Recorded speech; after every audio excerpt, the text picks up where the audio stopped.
Hello ನಮಸ್ಕಾರ ಸ್ನೇಹಿತರೆ, ನನ್ನ ಪ್ರೀತಿ ಹಳ್ಳಿ ಹುಡುಗ ಖ್ಯಾತಿಯ ನಿಮ್ಮ ಮನೆ ಮಗ ಮಂಜುನಾಥ್ ಚರ್ಕಾಡಿ. ಇವತ್ತು ಆದಿತ್ಯವಾರ.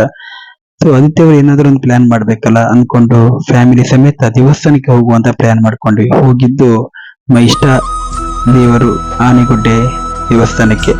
ಹೋಗುವಾಗ ವಿಡಿಯೋ ಮಾಡ್ಬೇಕಂತ ಅನ್ಸಿಲ್ಲ, ಯಾಕಂದ್ರೆ ಡ್ರೈವಿಂಗ್ ಮಾಡ್ತಾ ಇರ್ತೀವಲ್ಲ. ವಿಡಿಯೋ ಮಾಡೋದು ಬೇಡ ಅಂತ ಹೇಳ್ಕೊಂಡು ದೇವಸ್ಥಾನಕ್ಕೆ ಹೋಗಿ ಪೂಜೆ ಮಾಡ್ಕೊಂಡು ವಾಪಸ್ ಬಂದ್ವಿ. ವಾಪಸ್ ಬರುವಾಗ ಕೋಟದ ಹತ್ರ ಬರುವಾಗ ಏನೋ ಒಂದು ಸೆಳೆತ, ಅಂದ್ರೆ ಶಿವರಂ ಕಾರಂತ್ ಥೀಮ್ ಪಾರ್ಕ್ ಇದೆ, ಅಲ್ಲಿ ಹೋಗುವ ಅನ್ಸ್ತು. ಯಾಕಂದ್ರೆ ಮಗಳು ಸಹ ಇದ್ದಾಳಲ್ಲ. ಹೆಂಡತಿ ಜೊತೆಗೆ ಥೀಮ್ ಪಾರ್ಕ್ ಹೋದ್ವಿ. ನೀಡಿದ ಕ್ಷಣ ತುಂಬಾ ಖುಷಿ ಆಯ್ತು. ಯಾಕಂದ್ರೆ ಪಾರ್ಕ್ ನ ಸುಂದರ ವಾತಾವರಣ, ಬಣ್ಣ ಬಣ್ಣದ ಆಕರ್ಷಣೆ, ಮಕ್ಕಳ ನಗುವಿನ ಸದ್ದು ಮನೆ ತುಂಬಾ ಖುಷಿ ಕೊಡ್ತು. ನನ್ನ ಮಗಳು ಅಲ್ಲಿನ ಪ್ರತಿಯೊಂದು ದೃಶ್ಯವನ್ನು ಕುತೂಹಲದಿಂದ ನೋಡ್ತಾ ಇದ್ದಳು. ಯಾಕಂದ್ರೆ ಅವಳು 1 ವರ್ಷ ಅಷ್ಟೇ ಅಲ್ವಾ. ಅಲ್ಲಿ ಹೊರಗಡೆ ನೋಡುವಾಗ 2 ಜೋಡೆತ್ತುಗಳಿತ್ತು. ಅದನ್ನ ನೋಡಿ ಅಂಬಾ ಅಂಬಾ ಅಂತ ಜೋಡೆತ್ತುಗಳನ್ನ ಕರೀತಾ ಇದ್ಲು. ಮತ್ತೊಂದು ಇನ್ನೊಂದು ವಿಶೇಷ ಏನ್ ಗೊತ್ತಾ, ಅಲ್ಲಿ ಹೊಸ ಸದಸ್ಯರು ಬಂದಿದ್ದಾರೆ. ಯಾರು ಗೊತ್ತಾ?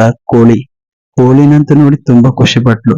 ಅವಳ ಮುಖದಲ್ಲಿದ್ದ ನಗು, ಉತ್ಸಾಹ ನೋಡಿ ತುಂಬಾ ಖುಷಿ ಆಯ್ತು. ತಂದೆಯಾಗಿ ಇದಕ್ಕಿಂತ ದೊಡ್ಡದೇನು ಬೇಕಂತ ಇಲ್ಲ ಅಲ್ವಾ.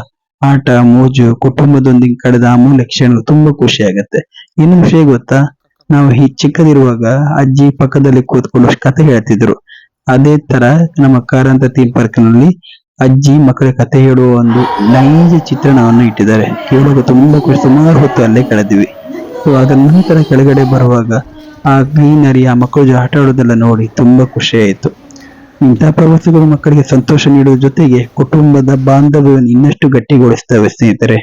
ಮಕ್ಕಳ ನಗುವೆ ನಮ್ಮ ಬದುಕಿನ ದೊಡ್ಡ ಸಂಪತ್ತು. ಅವರೊಂದಿಗೆ ಕಳೆದ ಪ್ರತಿಯೊಂದು ಕ್ಷಣವೂ ಅಮೂಲ್ಯ ನೆನಪು. ಏನಂತೀರಾ? ನಿಮಗೂ ಇದು ನಿಜ ಅನಿಸಿದ್ರೆ ಕಮೆಂಟ್ ಮಾಡಿ. Thank you. Bye bye.